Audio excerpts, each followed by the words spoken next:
Hello Riders, तो welcome back to channel. इस कहानी की शुरुआत में हम हमारी फीमेल लीड को देख पाते हैं, जिसके सामने ही एक चूचू नाम का बंदा उसकी फैमिली को खत्म कर रहा था। हमारी फीमेल लीड निंग निंग खुद से कह रही थी कि मुझे अभी यहाँ पर कैसे तो बचना होगा, लेकिन वो बच नहीं पाती। लेकिन जैसे ही उसकी आंखें बंद होती है, वैसे ही अचानक से उसकी आंखें खुल भी जाती है। उसकी मेड ताऊ ताऊ उसे उठा रही थी। निंग निंग तो उड़ते के साथ ही ताऊ ताऊ से पूछती है कि क्या यहाँ पर चूचू आया है, लेकिन ताऊ ताऊ निंग निंग से कहती है कि तुम चूचू को छोड़ो, तुम जिस फैमिली के अंदर रह रही हो उस फैमिली की बायोलॉजिकल डॉटर वापस आ गई है, इसलिए तुम्हें बाहर बुलाया गया है। साथ ही निंग निंग को पता चलता है कि उसका रीबॉर्न हुआ है, इसलिए वो खुश होकर कहती है कि इस बार मैं सब कुछ चेंज कर दूंगी। फिर मैं भी देखती हूँ कि वो चूचू किस तरीके से बचता है मुझसे। जिसके साथ ही बाहर आने पर निंग निंग की मॉम निंग निंग से कहती है कि हमारी बायोलॉजिकल डॉटर वापस आ गई है, जो कि कई साल पहले खो गई थी। तुम उसके आने से गुस्सा तो नहीं होना। निंग निंग कहती है कि मैं तो बिल्कुल भी गुस्सा नहीं हूँ। और तभी यहाँ पर निंग निंग की सिस्टर भी आ जाती है और इसका नाम ज़ेंग है। ज़ेंग यहाँ पर आकर अपनी मदर के गले लगी रही थी कि तभी वो निंग निंग के मन के अंदर की आवाज सुन पाती है, जो कि मन के अंदर कह रही थी कि मुझे इस बार कैसे भी कर अपनी सिस्टर को बचाना होगा। अगर यही नहीं बची तो ये नोवेल का वर्ल्ड भी खत्म हो जाएगा। इसी के साथ हम दो बंदों को देख पाते हैं, जो कि एक जगह पर बैठे हुए थे। यही व्हाइट बालों वाला हमारा मेन लीड क्यूसू है और दूसरी तरफ उसका दोस्त बैठा है, इसका नाम सियान है। सियान क्यूसू से बात कर रहा था कि मेरी फैमिली ने मुझे एक जगह पर शादी करने को कहा है, लेकिन मैं तो किसी और लड़की को पसंद करता हूँ। लेकिन फिर भी मैंने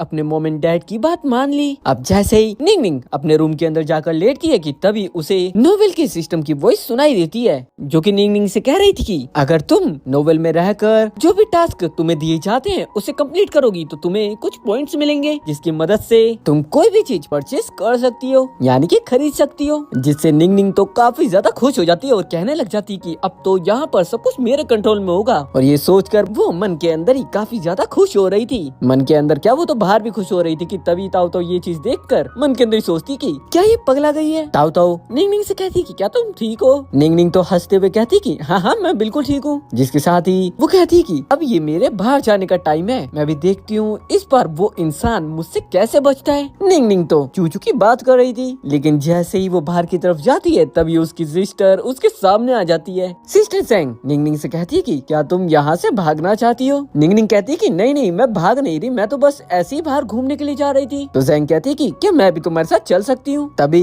निंग निंग मन के अंदर ही सोच रही थी कि अब मैं अपनी सिस्टर को वहाँ पर अपने साथ कैसे लेकर जा सकती हूँ। लेकिन जो ज़ेंग थी वो तो निंग निंग के मन के अंदर की आवाज सुन सकती थी, इस वजह से वो यहाँ पर रुकना भी नहीं चाहती थी। फिर निंग निंग अपनी सिस्टर को लेकर एक जगह पर आ जाती है और ये वो जगह थी जहाँ पर लड़कियाँ और लड़के वन नाइट स्टैंड करने के लिए आते थे। लेकिन यहाँ पर आने के बाद तो सिस्टर ज़ेंग निंग निंग से कह रही थी कि अब हमें यहाँ से जल्दी से चलना चाहिए। निंग निंग कहती है कि अरे तुम डरो मत। वही हम क्यूसू और सियान को देख पाते हैं, जिनके पास एक बंदा आता है जो कि ये इन्फॉर्मेशन देने के लिए आया था कि जिस लड़की के साथ सियान की शादी होने वाली है वो लड़की उस जगह पर गई है जहाँ पर लड़की और लड़के वन नाइट स्टैंड करने के लिए आते हैं। जो चीज सुनकर सियान को तो काफी ज्यादा गुस्सा आता है और वो कहता है कि मुझे तो वो लड़की पहले से ही पसंद नहीं थी, इस वजह से मैं कल ही जाकर अपना रिलेशन तोड़कर आ जाऊंगा, क्योंकि अब तो मैं अपने मॉम एंड डैड को भी समझा सकता हूँ ना। वही हम निंग निंग को देख पाते हैं जो कि अपनी सिस्टर के साथ बैठी थी और तभी वहाँ पर कुछ बंदे चूचू को पकड़ के लेकर आते हैं और कुछ लड़कियाँ उसे काफी ज्यादा ड्रिंक करा देती है, जिसके बाद वो बंदे उसे काफी ज्यादा पीटते हैं और बाहर फेंक कर आ जाते हैं। निंग निंग को तो ये चीज देख कर काफी ज्यादा मजा आ रहा था। जिसके बाद हम नेक्स्ट मॉर्निंग का सीन देख पाते हैं, जहाँ पर जैसे ही निंग निंग उठती है उसे नोवेल की वॉइस सुनाई देती है, जो कि उसे कह रही थी कि तुम्हारे पॉइंट्स काफी ज्यादा हो चुके हैं, तुम्हें क्या चाहिए तुम वो खरीद सकती हो। निंग निंग आगे कुछ करती उससे पहले यहाँ पर एक मेड आ जाती है और कहने लग जाती है कि तुम्हारी सिस्टर का जो होने वाला हस्बैंड था वो यहाँ पर रिश्ता तोड़ने के लिए आया है। निंग निंग कहती है कि क्या सच में। फिर वो तो अपनी सिस्टर के साथ उस जगह पर पहुँच जाती है जहाँ पर सियान आया हुआ था और वो ज़ेंग के डैड से बात कर रहा था और उनसे कह रहा था कि मैंने उम्मीद नहीं करी थी कि तुम्हारी बेटी इतनी गंदी जगह पर जाएगी। लेकिन तभी निंग निंग अपनी सिस्टर को लेकर अंदर की तरफ आ जाती है जहाँ पर सियान बैठा हुआ था और सियान जैसे ही ज़ेंग को देखता है वो तो उसे देखता का देखता रह जाता है, क्योंकि ये वही लड़की थी जिसे पहले से ही सियान पसंद करता था। लेकिन अब तो सियान ने उसके डैड से काफी उल्टी सीधी बातें कर दी थी, इस वजह से बाहर आने पर वो निंग निंग को एक जगह पर बैठा पाता है और उससे कहता है कि अगर तुम फिर दोबारा से कुछ कर सकती हो तो करो ना, क्योंकि मैं मैं जैंग को काफी ज्यादा पसंद करता हूँ, तुम्हें जो भी चाहिए मैं तुम्हें दे सकता हूँ। जिसके साथ ही सियान तो अपनी पॉकेट से एक बैच निकालता है जिससे निंग निंग कुछ भी खरीद सकती थी और वो उसे निंग निंग को दे देता है। निंग निंग भी सियान से कहती है कि तुम हो तो एक अच्छे लड़के, इस वजह से मैं तुम्हारी मदद कर सकती हूँ। इसके साथ ही जब निंग निंग अंदर की तरफ आती है तो वो एक बंदे को देख पाती है जो कि अपनी प्रॉब्लम्स लेकर आया हुआ था। वो अपनी प्रॉब्लम्स निंग निंग की मॉम को बता रहा था और तभी निंग निंग मन के अंदर ही क्या रही थी कि अच्छा है कि नोवेल के सिस्टम ने मुझे कुछ टैबलेट दे दी थी गायब होने वाली, इसका इस्तेमाल करने का वक्त आ गया है। और जो भी वो मन के अंदर सोच रही थी उसकी सिस्टर जैंग वो सब कुछ सुन पा रही थी। हम रात को निंग निंग को देख पाते हैं जो कि एक जगह पर गायब होकर जाती तो है लेकिन अंदर की तरफ एक डॉग बंधा हुआ था जो कि उसके ऊपर काफी ज्यादा तेजी से भौंकने लग जाता है। इस वजह से निंग निंग को वहाँ से दुम दबाकर भागना पड़ता है। अब रात को निंग निंग को यहाँ से भागने का कोई भी रास्ता नजर नहीं आता, इस वजह से वहाँ से एक बैलगाड़ी जा रही थी जिसमें वो चढ़ जाती है और इसके अंदर ही हमारा मेन लीड क्यूसू भी बैठा हुआ था लेकिन उसे अभी एक प्रॉब्लम थी, वो अच्छे से देख नहीं पा रहा था। निंग निंग उसकी आंखों के पास जाकर अपना हाथ हिलाती भी है लेकिन उसे नजर आए तब ना, लेकिन उसे निंग निंग नजर तो नहीं आ रही थी लेकिन वो तो निंग निंग को पकड़ लेता है और पकड़ने के बाद छोड़ता तक नहीं है क्योंकि क्यूसू को ठंड लग रही थी। इतना कम नहीं था, क्यूसू तो बिना देखे ही उसे पकड़कर और उसे उठाकर अपने साथ अपने घर में भी लेकर आ जाता है जो कि किसी महल से कम नहीं था। लेकिन वहाँ पर जो गार्ड खड़ा हुआ था वो तो क्यूसू को इस तरह देखकर मन के अंदर ही कहता है कि क्या क्यूसू पगला गया है, क्योंकि गार्ड को क्यूसू के हाथ में कोई भी नजर नहीं आ रहा था क्योंकि निंग निंग तो अपनी उस टैबलेट को लेकर जो कि सिस्टम ने उसे दी थी गायब हो रखी थी। जिसके थोड़ी देर बाद ही निंग निंग यहाँ से भागने की अपनी पूरी कोशिश करती है लेकिन वो गेट से बाहर जाती उससे पहले ही गार्ड्स गेट को लॉक कर देते हैं और ना चाहते हुए भी निंग निंग को यहीं पर सोना पड़ता है क्यूसू के साथ में। लेकिन जैसे ही मॉर्निंग निंग निंग की आंख खुलती है वो तो फटाफट से उठकर वहाँ से बाहर भाग जाती है लेकिन वो उस जगह से बाहर निकलती उससे पहले ही उसके पीछे से कोई आ जाता है और ये सियान था जो कि निंग निंग से पहले कहता है कि तुम यहाँ पर क्या कर रही हो। निंग निंग उसे कहती है कि मैं ये सब तो बाद में बताऊंगी, पहले मुझे यहाँ से निकालो। तो सियान कहता है कि तुम फिक्र मत करो, मैं तुम्हें यहाँ से बाहर निकाल सकता हूँ। अब सियान निंग निंग को यहाँ से बाहर तो निकाल देता है। वहीं पर महल के अंदर निंग निंग और जैंग की मदर के पास वही बंदा आता है जो पिछले दिन आया था। वो आकर बता देता है कि मेरी प्रॉब्लम सॉल्व हो चुकी है और वही हम क्यूसू को देख पाते जो कि अपने गार्ड से कह रहा था कि क्या तुमने यहाँ पर किसी इंसान को देखा जिसे मैं रात को अपने साथ लेकर आया था। गार्ड कहते कि रात को तो आप अकेले ही आए थे, आपके साथ तो कोई भी नहीं आया। क्यूसू कहता है कि क्या कोई लड़की भी यहाँ पर नहीं आई। तो गार्ड्स कहते हैं कि यहाँ पर कोई लड़की कैसे आ सकती है। इसके साथ ही हम निंग निंग को देख पाते हैं जो कि सोकर उठ नहीं रही थी, इस वजह से उसकी मदर उसे उठा रही थी और वो सोच रही थी कि निंग निंग काफी ज्यादा बीमार है। लेकिन निंग निंग उठने के बाद कहती है कि मैं तो बिल्कुल फिट हूँ। मदर कहती है कि अगर तुम फिट हो तो तुम दोनों सिस्टर माउंटेन पर टेम्पल के अंदर चली जाओ और वहाँ पर जाके तुम्हें प्रे करना है। निंग निंग कहती है कि माउंटेन पर मुझे नहीं जाना। फिर ना चाहते हुए भी दोनों सिस्टर को उस जगह पर आना ही पड़ता है और यहाँ पर प्रे करते दौरान निंग निंग तो गॉड से कह रही थी कि चूचू को जल्दी बहुत अच्छा सबक मिले, वो खत्म हो जाए, जो बात जैंग भी सुन पा रही थी। अब जैसे निंग निंग अपने सिस्टर के साथ बाहर की तरफ आती है तभी वो तो एक जगह पर चूचू को देख पाती है और कहती है कि ये यहाँ पर क्या कर रहा है। अब निंग निंग अपनी सिस्टर को यहाँ से भेजने के बाद वापिस से वही टेबलेट खा लेती है और वही ड्रेस पहन लेती है जिसके अंदर वो गायब हो जाती है और फिर चूचू के पास आकर उसे बहुत ज्यादा परेशान करती है। लेकिन चूचू को तो समझ ही नहीं आ रहा था कि आखिर उसे टच कौन कर रहा है, उसे परेशान कौन कर रहा है। इसके साथ ही हम क्यूसू को देख पाते जो कि अपने गार्ड से कह रहा था कि कैसे भी जल्दी से जल्दी उस लड़की को ढूंढो। गार्ड कहता है कि मैंने अपनी पूरी कोशिश करी लेकिन वो मुझे कहीं पर भी नहीं मिली, लेकिन मैं अभी अपनी कोशिश जारी रख रहा हूँ और मैं कैसे भी उस लड़की को ढूंढूंगा, आप बिल्कुल भी फिक्र मत करो। गार्ड के जाने के साथ साथ क्यूसू मन के अंदर कह रहा था कि आखिर तुम कौन थी, तुम अचानक से आई और अचानक से चले गई,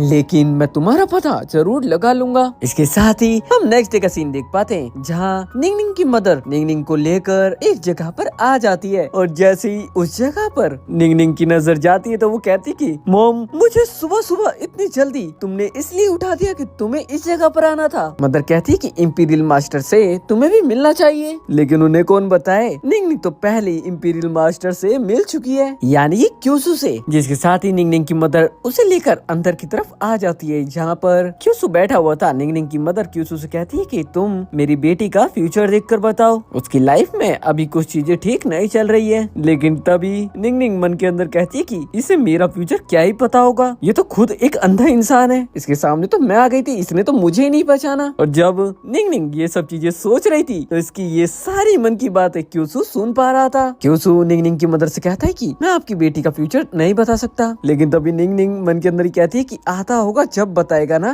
जिस बात को भी क्यूसू सुन पा रहा था, तभी क्यूसू अपने गार्ड से कुछ कहता है तो उसका गार्ड निंगनिंग और उसकी मदर से कहता है कि कृपया करके आप दोनों बाहर चले जाइए। तो निंगनिंग मन के अंदर ही कहती है कि अच्छा है, मैं वैसे भी तीसरी बार यहाँ कभी नहीं आने वाली। क्यूसू कहता है कि इससे पहले ये 2 बारी कब आ गई, मैंने तो इसे पहली बार ही देखा है। अब जैसे निंगनिंग उसकी मदर के साथ बाहर की तरफ जा रही थी, तभी क्यूसू उसे रोक देता है और अपने गार्ड से कहता है कि तुम्हें कुछ आवाजें सुनाई दे रही है क्या? गार्ड कहता है कि मुझे तो कुछ भी सुनाई नहीं दे रहा। अब जैसे ही निंगनिंग रुकती है, वो मन के अंदर कहने लग जाती कि उस रात तो इसने मुझे जबरदस्ती पकड़ लिया था, अब क्या यहाँ पर भी रोक के रखेगा? जिससे क्यूसू समझ जाता है कि जिस रात वो अपने साथ जिस लड़की को अपने रूम में लेकर आ गया था गलती से, वो और कोई नहीं बल्कि निंगनिंग है। अब क्यूसू निंगनिंग का फ्यूचर देखने लग जाता है। वो अपनी नॉलेज का पूरा इस्तेमाल करता है, लेकिन वो निंगनिंग का फ्यूचर बता ही नहीं पाता, क्योंकि ऐसा लग रहा था कि ये चीज डिसाइड ही नहीं है, क्योंकि निंगनिंग तो खुद इस कहानी को बदल रही थी अपनी मर्जी से। तो उसका फ्यूचर कोई कैसे ही बता सकता था? ऐसे ही तो रियल लाइफ के अंदर हम खुद भी अपना फ्यूचर बनाते हैं, ना कि कोई हमें बता सकता है कि हमारा फ्यूचर क्या होगा। इसलिए टैरोट के पास जाना छोड़ो और अपने काम पर ध्यान दो। अब क्यूसू निंगनिंग की मदर से कहता है कि तुम्हारी बेटी की हेल्थ काफी ज्यादा ठीक है, लेकिन फ्यूचर में उसे अच्छे से आगे बढ़ना होगा। निंगनिंग तो मन के अंदर कहती है कि हाँ मैं देख लूंगी मुझे क्या करना है और क्या नहीं। ये चीज कहने के बाद निंगनिंग तो अपनी मदर को लेकर यहाँ से चली जाती है। जब निंगनिंग यहाँ से जा रही थी तो क्यूसू अपने गार्ड से कहकर उसका पीछा करवाता है, लेकिन निंगनिंग तो बड़ी चालाकी के साथ आधे रास्ते से गायब हो जाती है। इसके साथ तो क्यूसू अपने गार्ड से कहकर और भी ज्यादा निंगनिंग के बारे में जानने की कोशिश करता है। और जब क्यूसू का गार्ड उसे निंगनिंग की इंफॉर्मेशन दे रहा था तो क्यूसू यहाँ पर पहली बार मुस्कुराता है, स्माइल करता है, जिसे देखकर गार्ड कम्प्लीटली शॉक था और खुद से ही कहता है कि क्या वो अभी अभी हंसा? ऐसा तो मैंने पहली बार देखा है। क्यूसू गार्ड से कहता है कि आगे से बस मुझे कैसे भी निंगनिंग जो भी करती है उसकी इंफॉर्मेशन लाकर देते रहना। अब नेक्स्ट डे जैसे ही निंगनिंग सोकर उठती है, उसकी मदर उसे कहती है कि तुम जल्दी से रेडी हो जाओ, हमें क्वीन के बर्थडे में जाना है, क्या पता वहाँ पर जाने के बाद तुम्हारे लिए भी कोई लड़का मिल जाए। लेकिन निंगनिंग को तो नींद आ रही थी, वो मन के अंदर ही कहती है कि ये भी क्या प्रॉब्लम है, और बेड पर लेट जाती है। लेकिन थोड़ी देर बाद निंगनिंग, उसकी सिस्टर और मदर क्वीन के पास आ जाते हैं।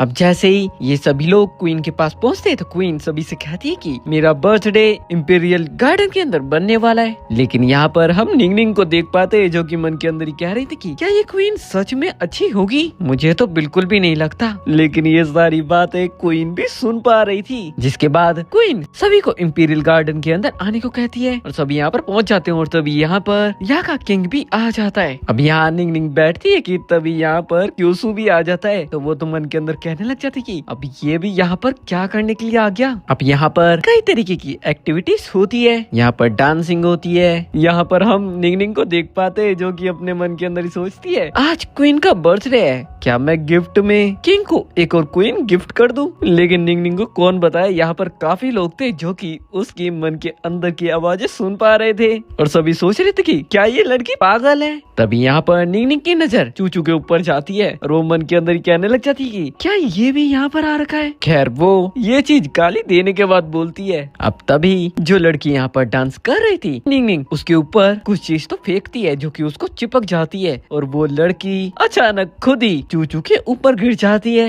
लेकिन चूचू तो उस लड़की को उठाकर दूर भुड़का देता है और किंग से कहने लग जाता है कि डैड मुझे माफ कर देना। दरअसल जो लड़की चूचू के ऊपर गिरी थी, ये दोनों पहले से ही एक दूसरे के क्लोज थे और इसी वजह से चूचू अपने डैड से माफी मांग रहा था। लेकिन वही निंगनिंग बैठी हुई थी थी जो कि अपने मन के अंदर चूचू की पोल खोले जा रही थी, उसके बारे में बातें करे जा रही थी, जो कि किंग सुन पा रहे थे, जिससे तो वो चूचू के ऊपर और भी ज्यादा गुस्सा हो जाते हैं। इसके बाद हम 3 लड़कियों को एक साथ देख पाते हैं, जहाँ पर 2 प्रिंसेस चूचू के लिए काफी ज्यादा लड़ रही थी एक दूसरे से, यानी कि ये तीनों की तीनों एक दूसरे से लड़ रही थी, वो भी सिर्फ चूचू के लिए। कि तभी यहाँ पर चूचू की मदर यानी कि क्वीन यहाँ पर आ जाती है और इन सबको रोक देती है, और ये सारा तमाशा दूर खड़ी निंगनिंग देख रही थी, उसे तो काफी ज्यादा मजा आ रहा था। तभी वो तो वहाँ से एक टेलीपोर्टेशन का यूज करके टेलीपोर्ट होकर क्यूसू के सामने आ जाती है और उससे टकरा जाती है, लेकिन वो गायब थी, इस वजह से क्यूसू खुद से कहता है कि यहाँ पर तो कोई भी नहीं है, फिर मैं किससे टकरा गया। फिर वो समझ जाता है कि उसके सामने जरूर निंगनिंग ही होगी, इस वजह से वो तो आगे बढ़ने लग जाता है और निंगनिंग उससे बचने की पूरी कोशिश कर रही थी। अब इसके बाद हम चूचू को देख पाते हैं, जो कि उस लड़की को जो कि उसके ऊपर गिरी थी उसका गला पकड़कर कह रहा था कि आखिर तुमने ये सब मेरे साथ क्यों किया। वो लड़की कहती भी है कि इसमें मेरी गलती नहीं थी, वैसे मैं तुम्हें पसंद तो करती हूँ, लेकिन यहाँ पर ना तो चूचू कम था और ना ही वो लड़की कम थी। जैसे चूचू उसे छोड़ता है वैसे वो लड़की चूचू को मारने की कोशिश करती है, लेकिन वो उसे मारती उससे पहले ही चूचू को सब पता चल जाता है। वो तो अपने गार्ड से इशारे कर उसे यहाँ से ले जाने को कहता है, जिस इशारे को गार्ड्स बहुत अच्छी तरीके से समझ भी जाते हैं, इस वजह से जीभ बाहर निकाल के वो तो उसे पकड़कर अपने साथ ले जाते हैं, मतलब उसके साथ कुछ कुछ करने के लिए। इसके साथ ही हम निंगनिंग की मदर को देख पाते हैं, जो कि निंगनिंग और उसकी सिस्टर से कह रही थी कि हमें क्यूसू के पास जाना चाहिए, क्योंकि मैं जानना चाहती हूँ कि आखिर निंगनिंग की शादी कब होगी। निंगनिंग जाना तो नहीं चाहती थी, लेकिन ना चाहते हुए भी उसे क्यूसू के पास जाना पड़ता है, जहाँ इस बार क्यूसू उसकी मन की बात जानकर उसके साथ अच्छा बिहेव करता है, जिसे यहाँ पर बैठे ही निंगनिंग भी समझ पा रही थी और कह रही थी कि जब ये पिछली बार मिला था तो इतना ज्यादा रूड था, लेकिन इस बार ये इतना अच्छे से बिहेव क्यों कर रहा है, लगता है मैंने इसे गलत समझ लिया था। लेकिन तभी यहाँ पर एक गार्ड उनके लिए कुछ खाने को लेकर आ जाता है, जिसे बार बार निंग दे के जा रही थी और मन के अंदर कह रही थी कि मुझे ये खाने का काफी ज्यादा मन हो रहा है, क्या मुझे ये खा लेना चाहिए। अब इसके बाद जब निंगनिंग और उसकी सिस्टर और उसकी मदर यहाँ से जा रहे थे वापस, तभी उनके रास्ते में एक प्रिंसेस आकर इनकी गाड़ी रोक देती है। इस वजह से निंगनिंग उस गाड़ी से उतरकर उसके पास जाती है और उससे कहती है कि आखिर तुमने हमें क्यों रोका। तो वो प्रिंसेस कहती है कि क्या तुम क्यूसू को पसंद करती हो। तो निंगनिंग कहती है कि ऐसा तो कुछ भी नहीं है, मुझे तो लगता है कि वो तुम्हें पसंद करता है। दरअसल निंगनिंग को पहले से ही पता था कि उस प्रिंसेस ने उन्हें किस लिए रोका है, लेकिन यहाँ निंगनिंग प्रिंसेस को अपनी तरफ कर लेती है, उसे कुछ तरबूज के बीज खिलाती है और कहती है कि ये काफी ज्यादा टेस्टी लगते हैं ना, तो इसका मतलब हम आज से दोस्त हुए। तो प्रिंसेस कहती है कि ठीक है। निंगनिंग तो प्रिंसेस से एक बिजनेस डील भी करती है, जिसमें दोनों के हिस्से 30-70 करती है वो, जिसके लिए प्रिंसेस भी मान जाती है। इसके साथ ही हम ड्यूक मैंशन के अंदर एक आदमी को देख पाते हैं, जिसके पास 2 बंदे आते हैं और वो कोई तो चीज ढूंढ रहे थे, जो कि वो उस ड्यूक मैंशन के अंदर जाकर उठा लेते हैं, जिसके लिए ड्यूक मैंशन का वो बंदा उन्हें रोक रहा था। लेकिन जैसे ही उन दोनों बंदों को वो चीज मिल जाती जो उन्हें चाहिए थी, इसलिए मैंशन वाला बंदा तो वहीं पर बेहोश हो जाता है, जैसे उसकी पोस्ट जल्दी उससे छीनी जाने वाली थी, क्योंकि ये बंदा यहाँ पर पहले ही गलत काम कर रहा था। वही निंगनिंग के पास वही प्रिंसेस आती है जिसने उन्हें रोका था। वो आकर निंगनिंग से कहती है कि ड्यूक मैंशन के अंदर रेड हुई है और वहाँ पर काफी ज्यादा खजाना मिला है, जो कि वहाँ पर इलीगल था। हम क्यूसू को देख पाते हैं, जिसके पास उसका गार्ड आता है और उससे कहता है कि मुझे ऐसा लगता है कि निंगनिंग के पास इस वक्त पैसे नहीं है। तो क्यूसू कहता है कि जल्दी मैं इसका भी कुछ करता हूँ। और नेक्स्ट डे जब निंगनिंग अपने घर से उठकर बाहर की तरफ आती है, तो उसके पैर में कोई तो चीज आती है। वो कहती है कि आखिर मेरे घर के सामने इस तरीके से पत्थर फेंकने की हिम्मत किसने करी। लेकिन जैसे ही वो देखती है नीचे, तो वहाँ पर पत्थर नहीं गोल्ड था, जिसे देखकर वो तो कम्प्लीटली शॉक थी। और तभी उसकी नजर और दूसरे गोल्ड पर भी पड़ती है, जो कि वहीं पर पड़ा हुआ था, और वो अपने सामने वाले गार्डन से बहुत सारा गोल्ड इकट्ठा करती है, जैसे किसी ने वहाँ पर डाल दिया हो। निंगनिंग तो इससे काफी ज्यादा खुश हो जाती है। इसके बाद जब निंगनिंग प्रिंसेस के पास जाती है मिलने के लिए, तो वो उससे बातें कर ही रही थी। तभी यहाँ पर क्यूसू भी आ जाता है, वो भी सियांग के साथ में। लेकिन क्यूसू को देखते के साथ ही निंगनिंग प्रिंसेस से और क्यूसू से कहती है कि मुझे अभी अभी घर पर कुछ काम याद आ गया है, इस वजह से मुझे यहाँ से जाना होगा। वो धीरे से ये बोलकर तेजी से यहाँ से भाग जाती है। लेकिन जब वो भाग रही थी तो वो आगे जाकर बुड़क भी जाती है नीचे, जो कि सब देख पा रहे थे। लेकिन निंगनिंग तो निंगनिंग थी ना, वो फटाफट से वहाँ से उठकर कैसे तो भाग जाती है। इसके बाद जो बिजनेस निंगनिंग ने खोला था प्रिंसेस के साथ में मिलकर, वहाँ पर कुछ कस्टमर्स आ जाते हैं और यहाँ पर क्यूसू भी आया हुआ था और सियान भी, जो कि ज़ैंग को ही देखे जा रहा था। और तभी यहाँ पर एक बंदा आ जाता है, इसका नाम लियो है और ये 5th प्रिंस है और चूचू 7th प्रिंस है। यहाँ पर लियो ज्यादा हंगामा ना करे, इस वजह से निंगनिंग उसके साथ काफी अच्छे से बिहेव करती है। और इतना कम नहीं था, निंगनिंग तो कुछ बंदों को बुलाकर उनसे कहती है कि अगर मैं तुम्हें एक काफी ज्यादा डेंजरस काम दूं तो क्या तुम कर सकते हो। तो वो बंदे कहते कि हाँ हाँ हम बिल्कुल कर सकते हैं। अब जब चूचू एक जगह पर तीर चलाने की प्रैक्टिस कर रहा था, तभी दूर निंगनिंग आकर बैठ जाती है। वैसे तो निंगनिंग हमेशा ही यहाँ पर अकेले आकर बैठती थी, लेकिन तभी वो साइड में देखती है उसकी सिस्टर ज़ैंग भी वहाँ पर आकर बैठ जाती है और सिस्टर ज़ैंग के साइड में सियान बैठा हुआ था। और इतना कम नहीं था, थोड़ी देर में यहाँ पर क्यूसू भी उसकी साइड में आकर बैठ जाता है। अब तभी यहाँ पर लियो चूचू के पास आता है और वो तो उसे आकर सीधा दूर बुड़का देता है। और इतना कम नहीं था, उसके साथ जो बंदे आए थे वो चूचू को पीटने लग जाते हैं। लेकिन यहाँ पर चूचू को तो इतना ज्यादा गुस्सा आ जाता, और वो तो वैसे ही पहले ही काफी ज्यादा बुरा इंसान था, इस वजह से वो बिना कुछ सोचे लियो का गला पकड़ लेता है और सीधा ही उसे यहाँ पर निपटा भी देता है। अब लियो तो यहाँ पर चूचू से कहने लग जाता है कि क्या तुम काउंटी लेडी को पसंद करते हो, तुम्हें पता है वो तुम्हारे लायक बिल्कुल भी नहीं है, इस वजह से तुम उससे दूर रहा करो। तभी यहाँ पर खुद काउंटी लेडी भी आ जाती है, जो कि लियो से कहती है कि मेरा तुमसे कोई भी लेना देना नहीं है, मुझे चूचू पसंद है। लियो कहता है कि अच्छा ऐसी बात है क्या। वो तो सीधा बिना कुछ सोचे चूचू का गला पकड़ लेता है। लेकिन अब तो चूचू को इतना ज्यादा गुस्सा आ गया था कि वो तो लियो को सीधा यहाँ निपटा ही देता है। लेकिन यहाँ पर निंगनिंग के दिमाग में तो कुछ और ही चल रहा था, इस वजह से जब काउंटी लेडी अकेली एक सड़क से जा रही थी, तभी उसके सामने कुछ बंदे आ जाते हैं। लेकिन तभी यहाँ पर हम निंगनिंग को देख पाते हैं, जो कि एक लड़के के रूप में आकर काउंटी लेडी की मदद करती है, उसकी हेल्प करती है। उन बंदों को यहाँ पर काफी ज्यादा धोती है और कुछ बंदे तो यहाँ से भाग जाते हैं। दरअसल प्लानिंग तो निंगनिंग की थी। अब तो काउंटी लेडी उस लड़के से जिसने उसे बचाया यानी कि निंगनिंग से काफी ज्यादा इम्प्रेस हो जाती है, क्योंकि उसे थोड़ी ना पता है वो लड़की है। इसके बाद जब निंगनिंग अकेले बैठी हुई थी, वो मन के अंदर ही सोच रही थी आखिर मैं चूचू को किस तरीके से निपटाऊं, कि तभी नोवेल का सिस्टम उसके सामने आकर उसे कहता है कि तुम्हें उसे बहुत ज्यादा चालाकी के साथ खत्म करना पड़ेगा और तुम्हें ये काम एक बार में करना पड़ेगा, वरना तुम फंस जाओगी। इसके साथ ही हम निंगनिंग को देख पाते हैं, जिससे पता चलता है कि चूचू कालकोठरी से भाग गया है, क्योंकि उसे कालकोठरी के अंदर बंद कर दिया गया था। लेकिन कैसे तो निंगनिंग उसका पता लगाती है और उसे ढूंढ लेती है, और वो वहाँ पर अपना काफी ज्यादा मैजिक यूज कर चुकी थी, इस वजह से उसे वहाँ पर चक्कर आने लग जाते हैं। लेकिन तभी टाइम रहते यहाँ पर क्यूसू भी पहुँच जाता है और कैसे तो निंगनिंग को अपने साथ लेकर अपनी जगह पर आ जाता है। और इस बार भी जब क्यूसू निंगनिंग को अपने हाथों से उठाकर लेकर आ रहा था, तो गार्ड को ऐसा लगता है कि अब फिर से क्यूसू को क्या हो गया है, क्योंकि उसे निंगनिंग नजर नहीं आ रही थी ना, क्योंकि वो गायब थी। और ऑब्वियस सी बात थी कि हीरोइन तो हीरो को ही दिखेगी ड्रामा के हिसाब से। अब क्यूसू कैसे तो निंगनिंग को अच्छे से उठाकर लेकर आता है और उसके बिस्तर पर सुला देता है। और इतना कम नहीं था, वो तो डॉक्टर को बुलाकर उसका इलाज भी करवाता है, क्योंकि उसकी थोड़ी सी तबीयत खराब थी। लेकिन इसके बाद जब निंगनिंग को होश आता है, तो उसे पता चलता है कि वो तो उसके घर पर ही है, क्योंकि क्यूसू ने उसे उसके घर पर छोड़ दिया था। निंगनिंग के होश में आने पर ताऊ तो उसे बताती कि उसे क्यूसू यहाँ पर छोड़ कर गया है, इसलिए निंगनिंग तो सीधा उससे मिलने के लिए चली जाती है, जहाँ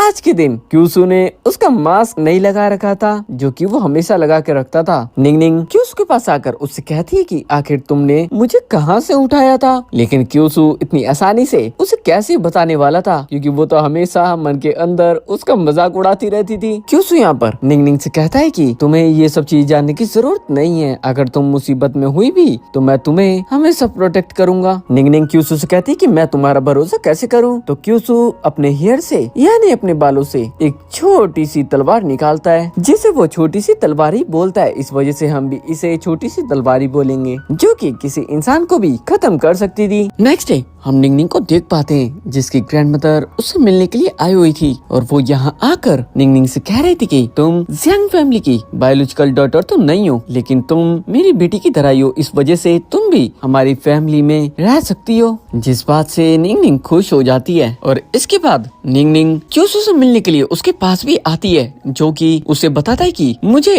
चूचू का पता चल चुका है कि आखिर वो कहाँ पर है। जिसके साथ ही जब निंगनिंग घर पर आती है वापस, तो वो वहाँ पर उसकी सिस्टर को एक बुक देती है जो कि उसे क्यूसू ने दी थी। और साथ ही यहाँ पर हम एक और बंदे को देख पाते हैं जो कि निंगनिंग से पूछता है कि आखिर उसे चूचू का पता चला क्या। तो निंगनिंग कहती है कि हाँ, मुझे इसके बारे में पता तो चल गया है, क्यों ना उसे अभी निपटा दिया जाए, काम को जल्दी खत्म कर दिया जाए। इसके साथ ही हम चूचू को देख पाते हैं जो कि बाहर एक बंदे के ऊपर काफी ज्यादा गुस्सा कर रहा था। तभी यहाँ पर निंगनिंग कुछ बंदों के साथ आ जाती है जो कि यहाँ पर आकर चूचू के काफी सारे साथियों को निपटा देते हैं। यहाँ पर चूचू निंगनिंग से कहता है कि क्या तुम मुझे यहाँ पर खत्म करने के लिए आई हो। तो निंगनिंग कहती है कि बिल्कुल। चूचू कहता है कि ऐसा तुम कभी भी नहीं कर सकती, लेकिन निंगनिंग काफी चालाकी के साथ उसके ऊपर वार करती है और उसे यहाँ पर खत्म कर देती है। इसी के साथ निंगनिंग का इस नोवेल का ये टास्क पूरा कंप्लीट हो गया था। वही हम क्यूसू को देख पाते हैं जिसकी तबीयत काफी ज्यादा खराब हो गई थी। इस वजह से निंगनिंग उसके पास आती है और उसके पास जितने भी पॉइंट्स थे, निंगनिंग नोवेल के सिस्टम से कुछ मेडिसिन ले लेती है जिससे